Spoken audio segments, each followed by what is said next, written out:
안녕하십니까. 1월 6일 토요일 말씀 묵상 함께 시작하겠습니다. 오늘도 주님께서 주시는 그 크신 은혜가 우리 가운데 충만해서 우리의 모든 삶 가운데 기쁨이 넘치기를 간절히 기도합니다. 오늘 본문은 누가복음 1장 39절에서부터 45절까지 말씀입니다. 본문을 짤막짤막하게 끊어서 가고 있기 때문에 주제도 그렇게 크지 않은데 하나하나에 대해서 누가가 무엇이라고 말하고 싶어 하는가, 이들 엘리사벳과 마리아의 대화를 통해서 하나님께서 뭘 보여주고 싶어 하시는가를 묵상을 해보도록 하겠습니다. 그럼 먼저 말씀을 보겠습니다. 이때 마리아가 일어나 빨리 산골로 가서 유대 한 동네에 이르러 사가랴의 집에 들어가 엘리사벳에게 문안하니 엘리사벳이 마리아가 문안함을 들으매 아이가 복중에서 뛰노는지라. 엘리사벳이 성령의 충만함을 받아 큰 소리로 불러 이르되 여자 중에 내가 복이 있으며 내 태중에 아이도 복이 있도다. 내 주의 어머니가 내게 나아오니 이 어찌 된 일인가. 보라, 내 문안하는 소리가 내 귀에 들릴 때에 아이가 내 복중에서 기쁨으로 뛰놀았도다. 주께서 하신 말씀이 반드시 이루어지리라고 믿은 그 여자에게 복이 있도다. 이게 본문이 짧기 때문에 주제도 하나씩 묵상을 해 나가야 됩니다. 지금 우리는 구약을 상징하는 세례요한과 신약을 여신 예수님을 대조해보는 부분을 읽어가고 있습니다. 이 두 사람이 어떻게 잉태되었고 어떻게 태어났는가를 통해서 그들이 하나님의 섭리 가운데에서 어떤 일을 시작하셨던가 하는 것을 보여주는 거죠. 그런데 오늘 본문에서는 이들에 의해서 이 요한과 예수라는 이 대조를 통해서 하나님의 질서가 나타나고 있는 것을 볼 수 있는데요. 이 하나님의 질서가 상당히 체제 전복적입니다. 그 당시의 체제를 부정하는 듯한, 사람들이 기본적으로 갖고 있는 상식적인 질서를 무너뜨리고 새로운 질서를 세우는 듯한 느낌이 들게 합니다. 귀한 자는 언제나 천한 자 위에 서고 부유한 자는 언제나 가난한 자 위에 서게 되어 있는데 그 자리가 바뀌는 것을 볼 수가 있어요. 사실 누가복음과 사도행전 자체가 피정복민의 도시였던 예루살렘의 복음이 정복자의 수도였던 로마까지 퍼져나가서 그 도시를 정복하는, 영적으로 정복하는 모습을 보여주는 책이다 보니까 굉장히 체제 전복적이다.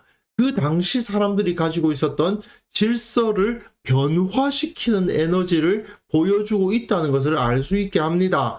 본문을 보시면요.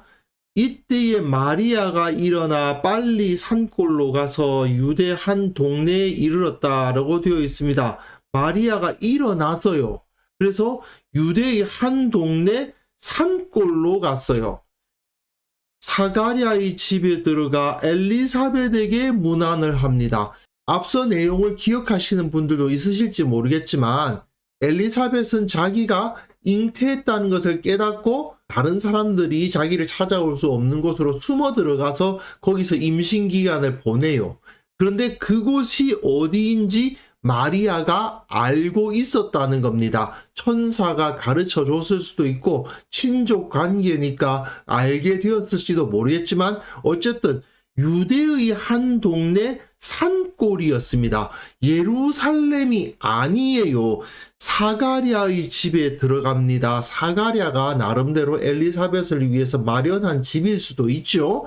그곳에서 엘리사벳에게 문안을 하는데 엘리사벳이 마리아가 문안함을 들음에 아이가 복중에서 뛰노는지라. 엘리사벳이 당연히 마리아보다 높죠. 나이도 많고 제사장의 아내고 마리아는 그냥 평범한 젊은 처녀 아닙니까?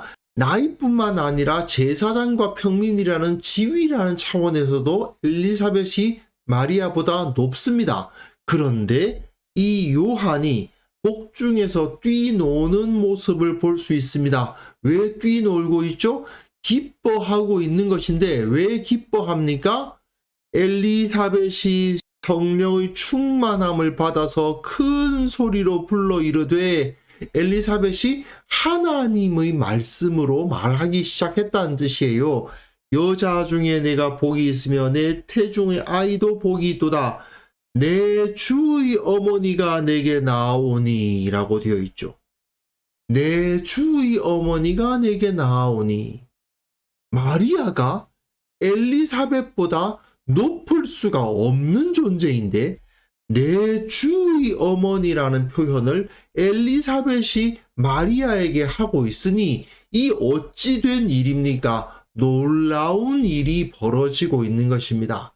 이것은 요한과 예수님 사이의 관계를 설정해서 누가 더 중요한 분인가, 누가 더 높은 분인가를 정리하는 부분이기도 해요.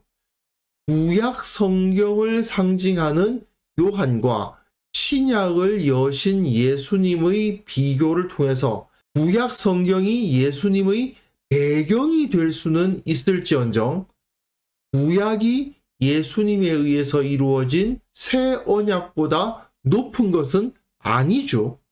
구약에 있었던 그 수많은 일들은 다 예수님에 의해서 해석되고 예수님에 의해서 그 의미를 찾아가야 되는 겁니다. 유대교의 전통이 높으냐?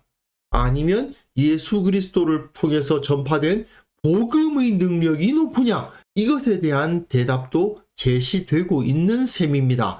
유대인이냐 아니냐가 중요한 게 아니라 예수님을 믿고 그 복음을 받아들이느냐 아니냐가 중요한 문제라는 사실이 여기서부터 벌써 나타나기 시작하는 거죠.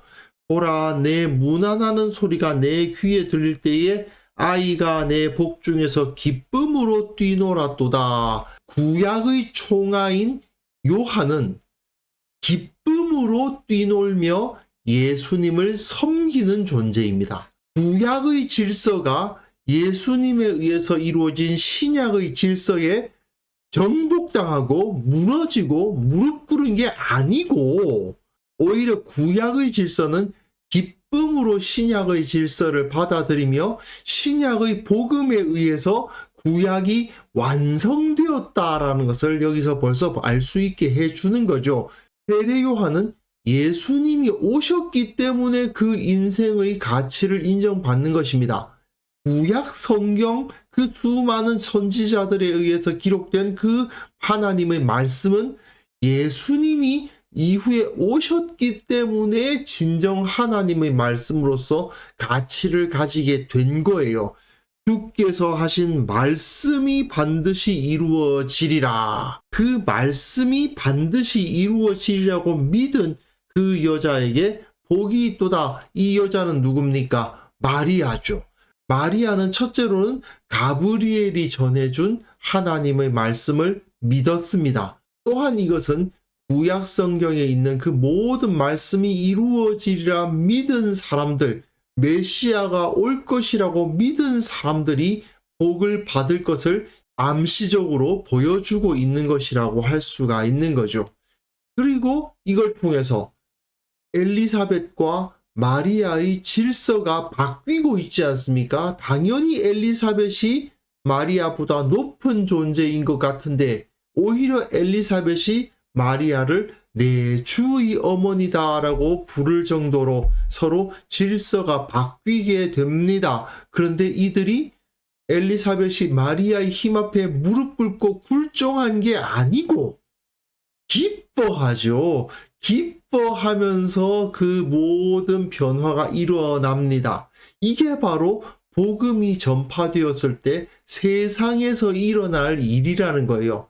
복음이라는 것은 단순히 예수님 믿으면 죽어서 천국 간다. 그게 아닙니다. 복음은 그 자체로 세상의 질서를 바꿔버립니다. 우리가 신앙생활을 하고 같은 신앙을 가진 사람들을 배출하고 우리의 확신을 세상에 전할 때 세상은 변화를 겪을 수밖에 없는 겁니다.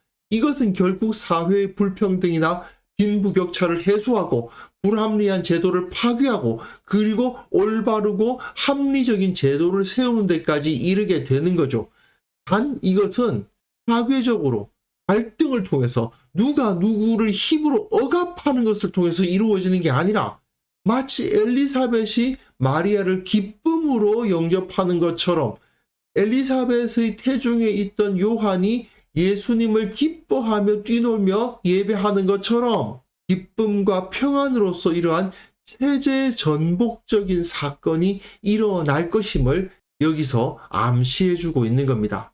결국 우리는 우리의 신앙이 세상을 바꾼다는 사실을 깨달아야 됩니다.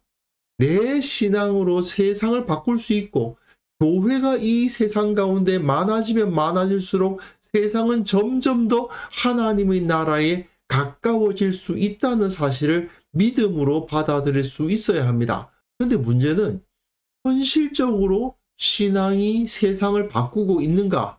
이거죠. 우리가 우리의 신앙으로 세상을 바꿀 수 있다는 확신을 가지고 있지 못하다면 뭔가 잘못되어 있는 거 아니겠습니까? 불신자들의 삶과 내 삶은 달라야 되겠죠. 그래야 세상이 변화되겠죠. 내가 신앙을 갖게 된 이전과 이후는 달라져야 되겠죠. 그렇지 않으면 그 신앙이 진짜가 아닐 수도 있는 겁니다.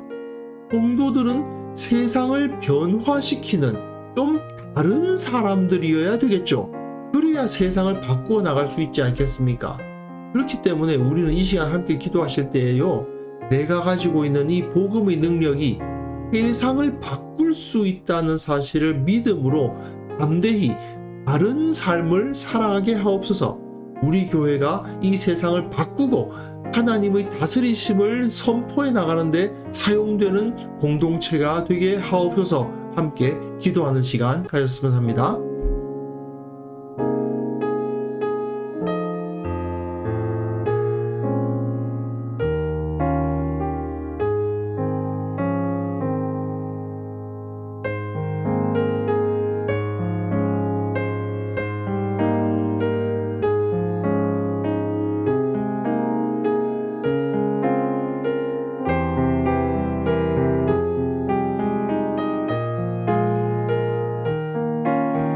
하나님 아버지, 복음의 능력은 세상을 바꿀 수 있다는 사실을 믿음으로 받아들이게 하여 주옵소서. 참으로 주님께서 살아계시고 주님께서 우리들 가운데 역사하신다는 사실을 기억한다면 하나님께서 우리를 통해서 그 통치권을 세상 가운데 드러내실 것을 믿음으로 바라볼 수 있도록 도와주시고, 그 믿음으로 세상에서 담대히 살아나갈 수 있도록 주께서 우리를 붙들어 주시기를 원하옵고 바랍니다. 주님, 우리 교회에 있는 모든 성도들, 세상을 하나님께서 바꾸시고 계신다, 다스리고 계신다, 이 세상 가운데 진정 주께서 원하시는 질서를 세우고 계신다는 사실을 믿게 하시고 그것을 위해서 담대히 세상 가운데서 실천해 나가는 성도들 되게 하여 주옵소서. 특별히 원하옵기는 내일 한국교회의 모든 교회에서 드려질 그 예배 가운데 성령의 임재가 이루어지게 하시고 모든 성도들이 하나님의 권능을 힘입음으로 말미암아 예배를 마치고 다시 세상 가운데 흩어져 들어갈 때 세상에 빛을 던지고 세상의 썩은 부분을 도려내고 세상을 변화시키는 예수 그리스도의 증인으로서의 삶을 감당하는 그런 역사를 일으켜 주옵소서. 주님, 오늘 하루 주님께서 우리를 붙들어 주시고 주님을 더욱더 닮게 하시고 예수님처럼 살아가는 그 모습을 통해서 내 주위의 세상을 조금씩 바꾸어 나갔노라. 이 세상을 내가 지금 구원하고 있노라 확신할 수 있는 하루를 살아가게 하옵소서. 감사드리옵고 예수님의 이름으로 기도합니다. 아멘.